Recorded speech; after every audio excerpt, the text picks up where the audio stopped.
Caitlin Clark is not the best point guard according to WNBA media, so we have a member of the WNBA media who is claiming that Chelsea Gray is the best point guard in the WNBA.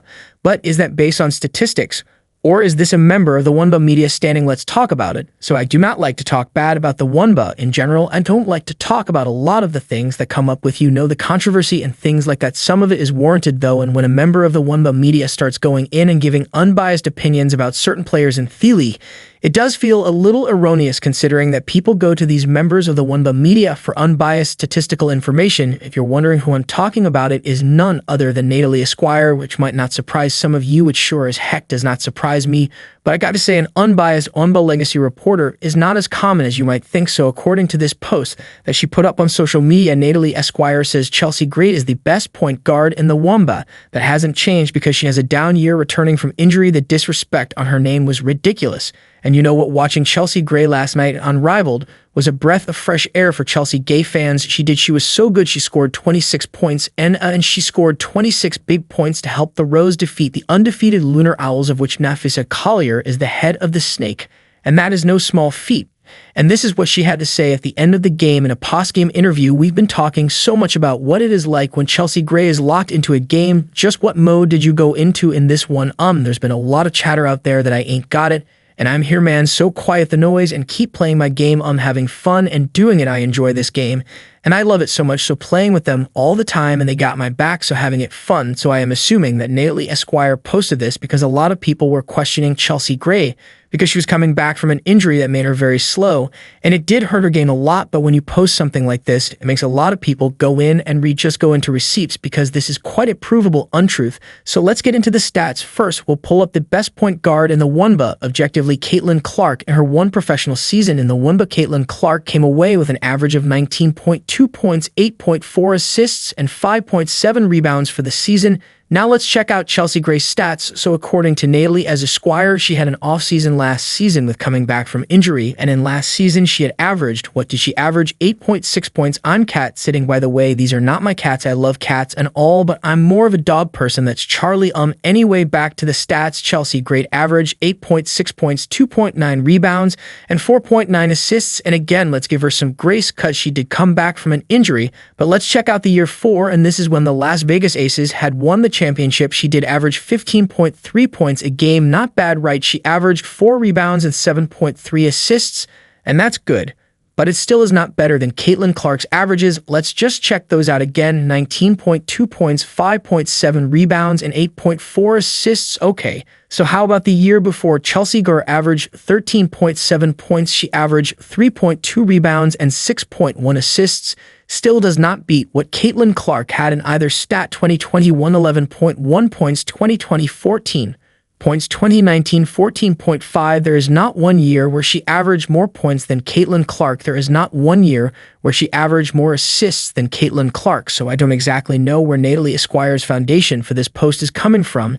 And this is a WNBA reporter, people. This is who people go to for information on what is going on in the world of the WNBA. So it feels a little trumped up to post this to your many followers and have them take this as the reference point for what is actually going on in the WNBA, because not a lot of people go into statistics. I know I do. I know a lot of you do, but it's like you can't say something like this and not get called out, and she's definitely getting called out. I am all for fans hyping up their players, whether or not they are like the best, and then a fan might want to think that their player is the best, and that's totally okay. Fans do that. Fans are fanatic. But again, I cannot stress enough that when you have credentials as somebody who is looked at for information from a large majority and large group of people, there should be a little bit of relevance to what you're stating. Do I think Chelsea Gray is an amazing player? Yes. And last night, wow, she blew my socks off. Angel Reese blew my socks off last night. She had 22 points and 21 rebounds. That is very hard and very unguardable for anybody in the WNBA. She actually cooked Nafisa Collier.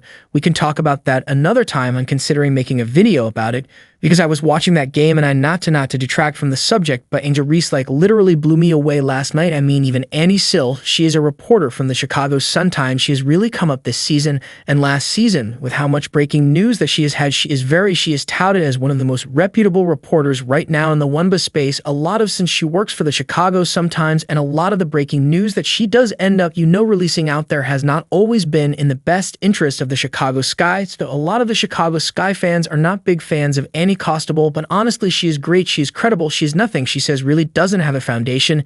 And it doesn't come off as biased, so she's the person that a lot of people go to for credible WNBA information, and she actually posted something that is kind of relevant to the situation. She posted this tweet in response to somebody talking about reporters being in the WNBA space, and it goes, I think it's because there are a lot of stans posing as reporters in the women's sports space, and Natalie Esquire is not new to putting down the efforts of Caitlin Clark and what she's accomplished in the previous season 7 months ago when the season was in. Natalie Esquire also claimed that Caitlin Clark was stat padding and posted this on her social media account.